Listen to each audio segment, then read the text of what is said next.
السلام عليكم مشاهدين، لاباس عليكم بخير؟ اليوم جبت لكم فيديو جديد. الفيديو ديال اليوم هو عباره عن تحليه.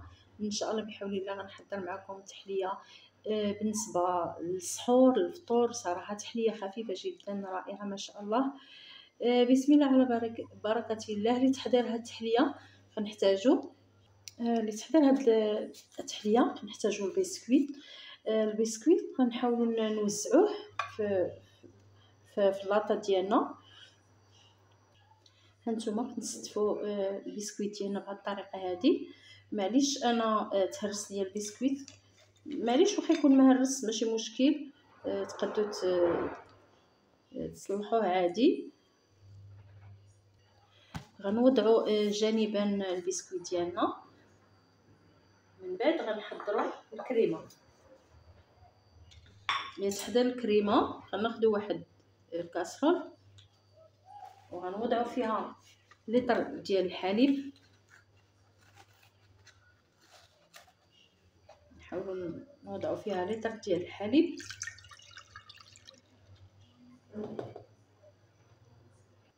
في هذا الحليب هذا غنوضعوا 3 ملاعق نشا بومبي يكونوا عامرين مزيان.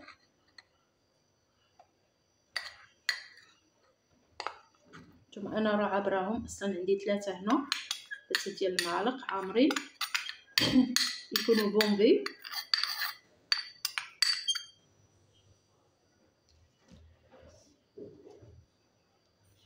عندي 4 ملاعق سكر،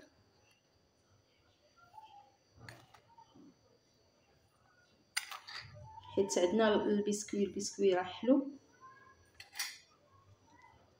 كل اضافه كنحركو مزيان باش ما يبقالناش في الاسفل ديال الانيه.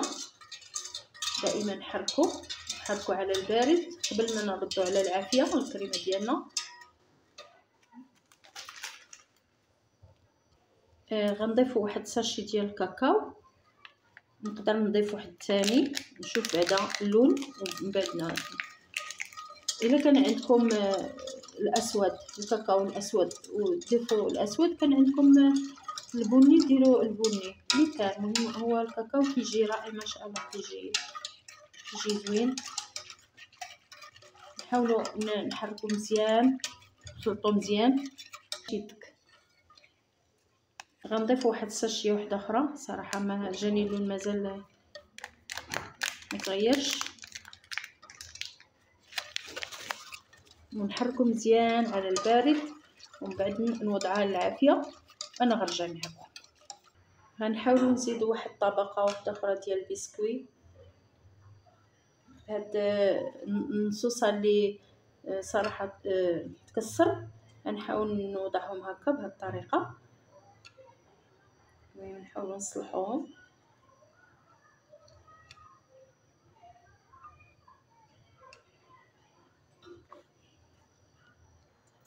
هاد الحليب هاد البسكوي هذا غنحاولوا نرشوه هكا بالحليب لانه مكسر. ضروري نخليه في الطبسيل ونرشو. كان عليا نحاول نغطسوه في الحليب ولكن مكسر. انا اكتفيت بهذه الطريقه هذه. اللي بغى يخليه هكاك مقرمش ماشي مشكل، المهم انا اكتفيت بهذه الطريقه هكا.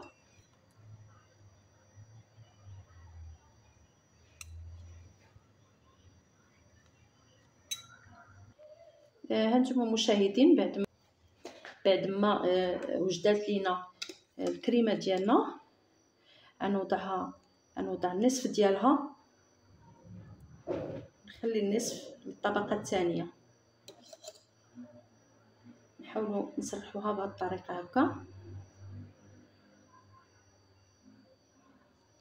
نخليو الطبقه الثانيه. غنوضعوا طبقه اخرى ديال البسكويت، نوضعوا الطبقه الثانيه.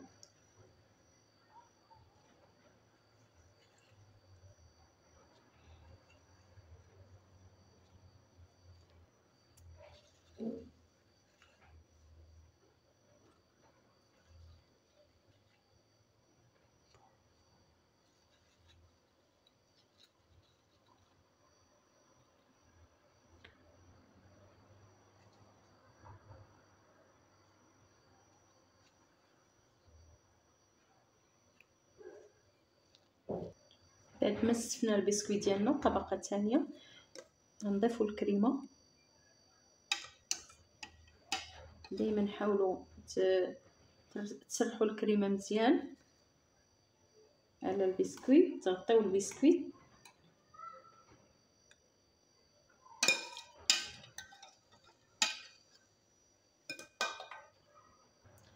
غنحاول نغطي بالبلاستيك الغذائي وندخل التحليه ديالي للثلاجه باش ما تبقاش فيها ريحه الثلاجه. ضروري تغطيوها بالبلاستيك الغذائي. هانتوما دابا ندخلها للثلاجه وغنرجع معكم باش نوجد الكاناش. دابا غنحضر معكم الكاناش. ناخذ شوكولا مربعات وغنضيف لها نصف كأس حليب بطريقه هكا، غير نصف كأس بركه، وغنوضعوها فوق العافيه على ما تذوب لنا الشوكولا ونرجع معكم. هانتوما المشاهدين بعد ما وجدت لنا التحليه ديالنا انا غنضيف لها الكاناش. شفت الكاناش غنضيفو من الفوق وغنردها باش تجمد. الكاناش هو اللي حضرت معكم اخر، كتضيفوه اخر مرحله، كتضيفوا الكاناش.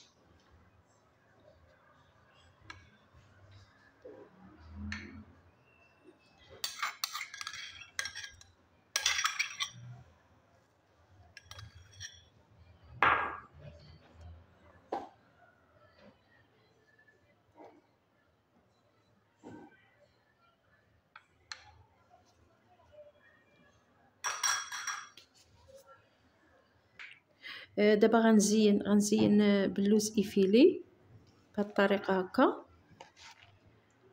باش ما بغيتو زينو انا عندي لوز ايفيلي في البيت، داكشي علاش وضعت لوز ايفيلي.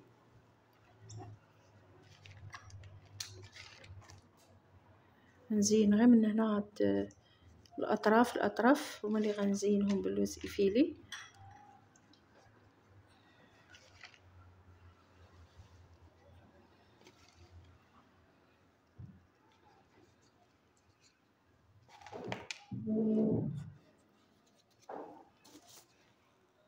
وغنضيف الاوريو بهذه الطريقه.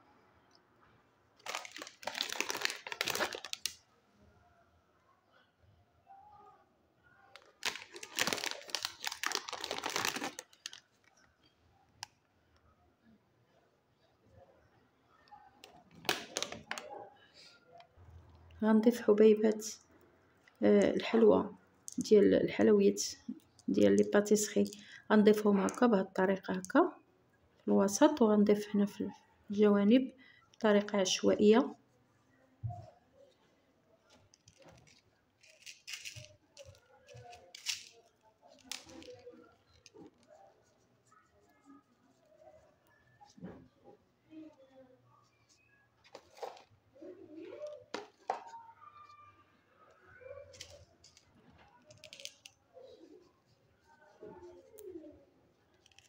هادشي هذا انا درتو على حساب الا بغيتو ما تضيفوش هاد الحلوى بلا ما تضيفوها، لان انا درتو على حساب وليداتي كيعجبهم هادشي علاش درت هاد الحلويات.